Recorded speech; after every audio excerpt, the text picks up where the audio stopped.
Assalamualaikum warahmatullahi wabarakatuh. Pemirsa Bangosari TV, kembali lagi dengan saya Mila Hajirotima di Kabar Bangosari.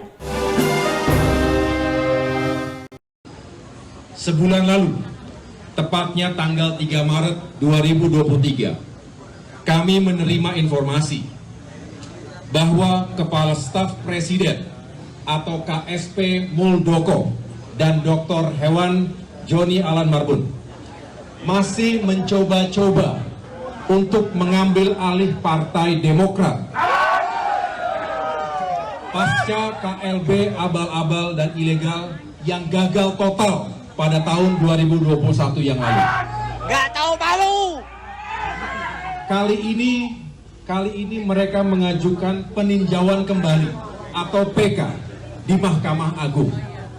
PK ini adalah upaya terakhir untuk menguji putusan kasasi MA dengan nomor perkara 487 KTUN 2002 yang telah diputus pada tanggal 29 September 2022.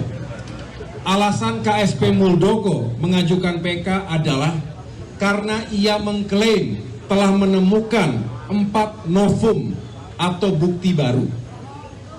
Kenyataannya, bukti yang diklaim KSP Muldoko itu bukanlah bukti baru. Keempat novum itu telah menjadi bukti persidangan di PT UN Jakarta, khususnya dalam perkara nomor 150 G 2021 PT UN Jakarta yang telah diputus pada tanggal 23 November 2021. Secara resmi, hari ini tim hukum kami akan mengajukan kontra memori atau jawaban atas pengajuan PK tersebut. Kita yakin Demokrat berada pada posisi yang benar. Betul. Pengalaman empiris menunjukkan sudah 16 kali pengadilan memenangkan Partai Demokrat atas gugatan hukum KSP Muldoko dan kawan-kawannya. Saya ulangi, sudah 16 kali Partai Demokrat menang atas gugatan hukum KSP Muldoko dan kawan-kawan. Artinya skornya 16-0. Mantap. Dengan demikian, dilihat dari kacamata hukum dan akal sehat. Saya ulangi, dilihat dari kacamata hukum dan akal sehat kita, tidak ada satupun celah atau jalan bagi KSP Muldoko untuk memenangkan PK ini. Namun, situasi hukum di negeri ini sedang mengalami pancaroba. Tidak menentu. Ada ketidakpastian hukum. Baru-baru ini contohnya, tiba-tiba saja Pengadilan Negeri Jakarta Pusat memutuskan agar pemilu 2024 ditunda. Situasi hukum yang tidak menentu itu ada kemungkinan diakibatkan oleh tekanan dan kepentingan politik pihak tertentu. Bagian dari elit dan penguasa di negeri ini. Apalagi kini sudah memasuki tahun politik menjelang pemilu 2024. Saudara-saudara, sebenarnya bagi kami mengangkat kembali isu terkait upaya KSP Muldoko untuk mengambil alih Partai Demokrat sudah tidak menarik lagi. Karena kami yakin saat ini rakyat sudah sangat paham karakter dan perilaku tidak baik dari KSP Muldoko, khususnya dalam kehidupan politik dan demokrasi Indonesia. Bahkan banyak senior saya di TNI dan juga senior KSP Muldoko merasa malu dengan perilaku KSP Muldoko. Menurut mereka, perilaku KSP Muldoko tidak mencerminkan sikap kesatria, apalagi patriot sebagai prajurit yang pernah digembleng di Lembah Tidar. Tetapi yang lebih menarik lagi sekarang, betapa perilaku tidak terpuji tersebut seolah dibiarkan begitu saja. Padahal yang bersangkutan adalah Kepala Staf Presiden Republik Indonesia. Hal ini juga yang sering diperbincangkan banyak kalangan, baik di dalam negeri maupun di luar negeri. Saya keluar negeri, ke beberapa negara. Banyak yang bertanya, kok bisa terjadi seperti itu di Indonesia? Dan seolah-olah dibiarkan begitu saja.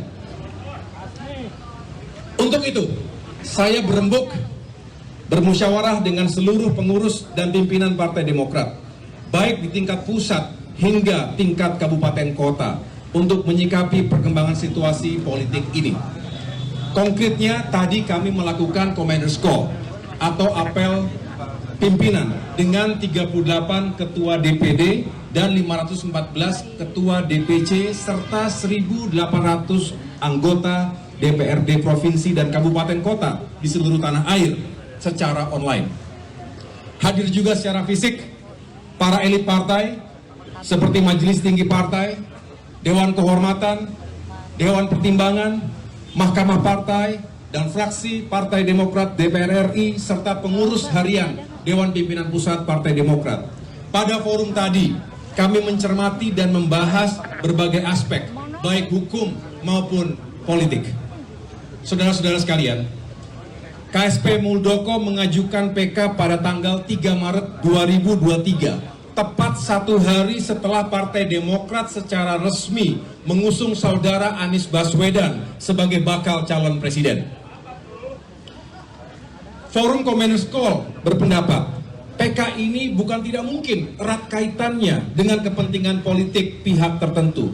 Tujuannya jelas, menggagalkan pencapresan saudara Anies Baswedan.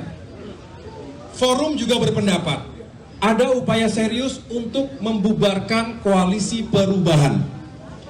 Tentu saja salah satu caranya adalah dengan mengambil alih Partai Demokrat. Untuk itu, meskipun secara hukum tidak ada satupun alasan yang dapat digunakan untuk memenangkan gugatan KSP Muldoko, tetapi kami, keluarga besar Partai Demokrat, tetap waspada. Dengan mempertimbangkan kemungkinan intervensi politik pada proses PK ini, maka Partai Demokrat membawa kasus ini ke ruang terang. Di samping para kader Demokrat di seluruh tanah air, kami memohon rakyat Indonesia untuk berkenan ikut monitor. Bahkan para ketua DPD dan ketua DPC di seluruh tanah air bersepakat untuk mengirimkan surat perlindungan hukum kepada Mahkamah Agung. Saya ulangi, kepada Ketua Mahkamah Agung. Mereka ingin menunjukkan soliditas dan satu kesatuan komando dengan Ketua Umum dan Dewan Pimpinan Pusat Partai Demokrat di Jakarta. Mereka mengatakan kepada saya, kami tidak rela dan tidak sudi partai kami diambil alih oleh KSP. Demikianlah kabar Bama Sore kali ini. Kita akan kembali di kabar Bama Sore berikutnya. Saya Mila Hajar Fatimah beserta seluruh kru kerabat kerja yang bertugas undur pamit. Billahi taufiq wal hidayah. Wassalamualaikum warahmatullahi wabarakatuh.